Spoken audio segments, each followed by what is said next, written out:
இதுதான் என்னோடய ஊர் திருச்சி. இந்த ஊர் எப்படி அவ்வளோ அழகா இருக்கும், அதே மாதிரி தான் இந்த ஏரியாவில் இருக்கிற ஃப்ரெண்ட்ஸ், ஃபேமிலி, ரிலேட்டிவ் அவ்வளோ அழகாக இருப்பாங்க.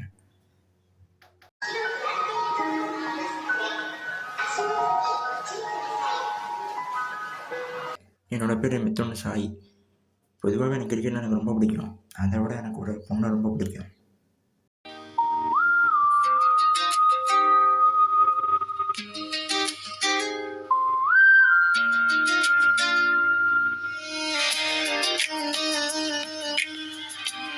என்னைக்கு இந்த பொண்ணை நான் பார்க்கணும், கிரிக்கெட் நான் ஈஸியாக அவுட் ஆயிடுவேன்.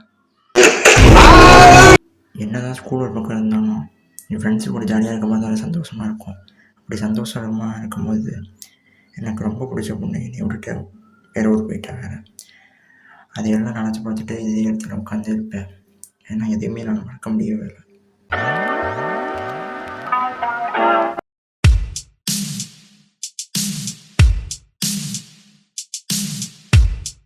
காலேஜில் சரியாக படிக்காதனால ஸ்விக்கி, ஜொமேட்டோ, ரேப்பிடோ 3 வேலையும் ஒன்றா சேர்த்து பார்த்துருக்கேன். எனக்கு ஒன்றும் அவ்வளோ பெரிய ஆசையெல்லாம் இல்லை. என்னோடய பையனை நல்லா படிக்க வச்சு நல்லா பணக்காரன் நினைக்க அவன் குடும்பத்தில் சந்தோஷமாக இருக்கணும், அவ்வளோதான் ஒரே ஆசை. வெட்டும் கத்தியை எடுத்து தனது கணவரின் வயிற்றில் சதக்கிற சரமாரியாக குத்தி இருக்கிறார். ஐயோ அம்மா, குத்தி விட்டாரா? வணக்கம், நான் ஐஸ்வர்யா ரவிசங்கர். கோவிட்-19 வைரஸ் பெருந்தொற்றின் தாக்கத்தை அனுபவிக்கும் நாடுகளின் நிலையை இன்றைய செய்தி அறிக்கையில் விவரிக்கிறோம்.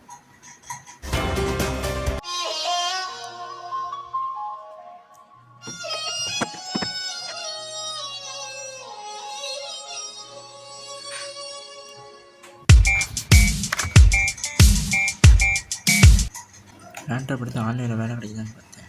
வேலை கிடைக்குதா இல்லையா, எனக்கு பிடிச்ச உடச்சி கிடச்சிட்டா.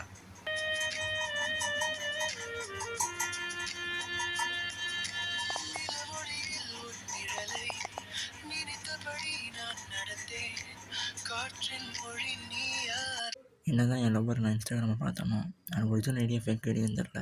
இந்த மாதிரி நேரத்தில் தான் எனக்கு க்ளோஸ் ஃப்ரெண்ட் ஒருத்தர் இருந்தான்.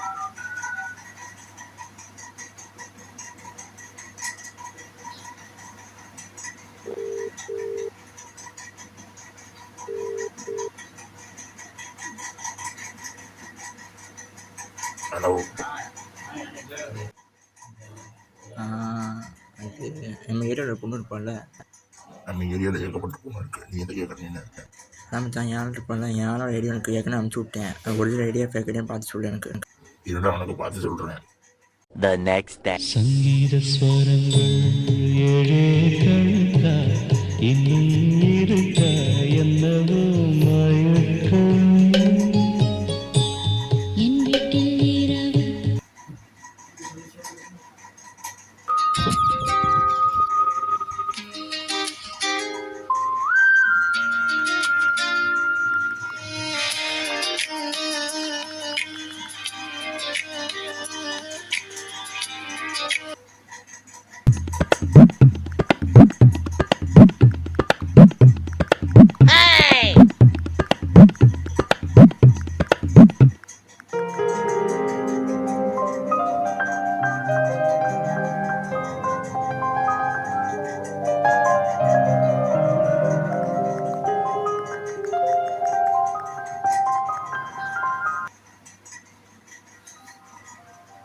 The next day. நீ என்னை எதுக்காக பிளாக் பண்ணுறேன்னு தெரியாது. நீ மட்டும் நான் சொல்லி எனக்கு வேணும் பிடிக்காம பார்க்கலாம். எனக்கு ஒன்று ரொம்ப பிடிக்கும்.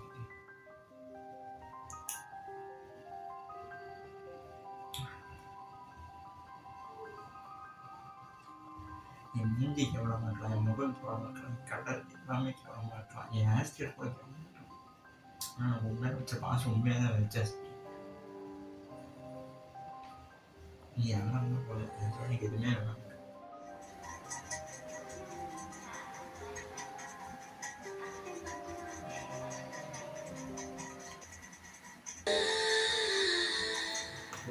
முதல் முறை பார்த்த நாளே மனசு உன்னோட போச்சு, சொல்லாம இருந்த காதல் கண்ணீரா என்று மாறிச்சே. நீ சிரிச்ச ஒவ்வொரு நேரம் என் உலகம் கிரமாயிருந்தது. இப்போ நீ இல்லாத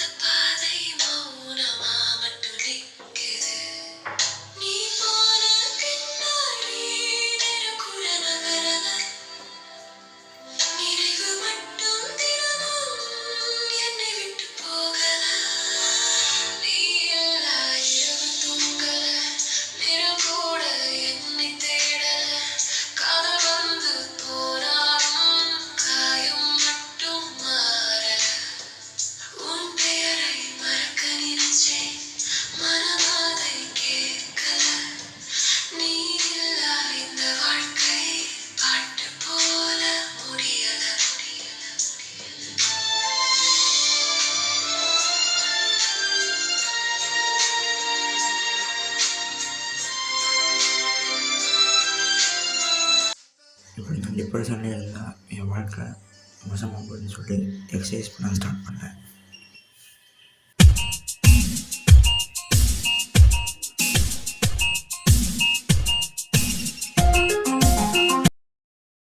என்ன தான் எக்ஸசைஸ் பண்ணணும், லைஃப்பில் எனக்கு பிடிச்ச பேஷனை பண்ணணும்னு கூட ஆசை இருந்துச்சு. அதான் ஸ்விக்கி சொமேட்டோ எல்லாத்தையும் விட்டுட்டு புதுசாக பிஸ்னஸ் ஸ்டார்ட் பண்ணேன். என்ன தான் எனக்கு கஷ்டமாக இருந்தாலும் எல்லாம் எனக்கு பிடிச்சிருக்கு. என்ன தான் எனக்கு இவ்வளோ கஷ்டம் இருந்தாலும் சில பேர் மூலியமாக நான் நிறைய விஷயம் கற்றுக்கிட்டனால நம்ம பிடிச்சவங்க வந்து எப்பயுமே நம்ம மனசுக்குள்ளே தான் இருப்பாங்க, நம்ம வாழ்க்கையில் இருக்க மாட்டாங்கன்னு சில பேர் மூலியமாக நான் புரிஞ்சுக்கிட்டேன். ஆசைப்பட்டு செஞ்ச